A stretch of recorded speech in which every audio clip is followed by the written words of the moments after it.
সন্দেহভাজন এই আওয়ামী লীগের নেত্রীকে আটক করেছে ছাত্র জনতা এবং আটক করে গণধোলাই দিয়েছে ছাত্র জনতা। তারপরে কিন্তু সেনাবাহিনীর হাতে তুলে দিয়েছে। দেখছেন যে একজন নেত্রীকে আটক করা হয়েছে।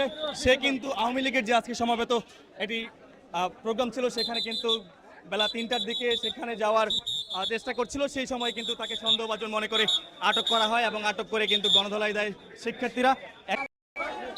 কিছুক্ষণ আগে এই ছাত্রলীগের একজন নেত্রীকে আটক করা হয়েছে এবং একে আটক করে সেনাবাহিনী নিয়ে যাচ্ছে। এখন কিছুক্ষণ আগে ছাত্র জনতা কিন্তু গণধোলাই দিয়েছে এই মহিলাকে। দেখতে পাচ্ছেন তাদের যে ৩টার সময় আজকের এই সমবেত হওয়ার কথা ছিল, সেখানে কিন্তু তিনি ঢুকতে চেয়েছিল এবং ছাত্র জনতা তাকে আটক করে এবং আটক করার পরেই তাকে কিন্তু ছাত্র জনতা গণধোলাই দেয় এক পর্যায়ে এক।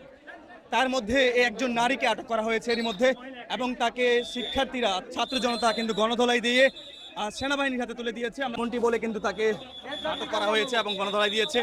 এরই মধ্যে দেখছেন যে তাকে কিন্তু এরই মধ্যে সেনাবাহিনীর হাতে দেওয়া হয়েছে এবং সেনাবাহিনী তাকে নিয়ে যাচ্ছে।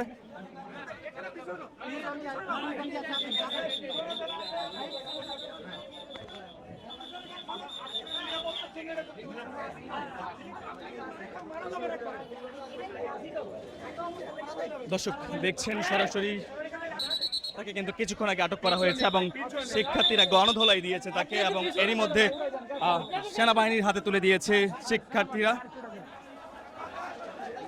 সন্দেহভাজন এই আওয়ামী লীগের নেত্রীকে আটক করেছে ছাত্র জনতা এবং আটক করে গণধোলাই দিয়েছে ছাত্র জনতা। তারপরে কিন্তু সেনাবাহিনীর হাতে তুলে দিয়েছে। দেখছেন যে একজন নেত্রীকে আটক করা হয়েছে।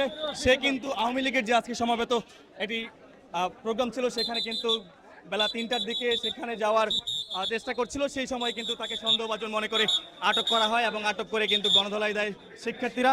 এক পর্যায়ে গণধোলাইয়ের পরে কিন্তু আমরা দেখছি যে সেনাবাহিনীর হাতে তুলে দিয়েছে।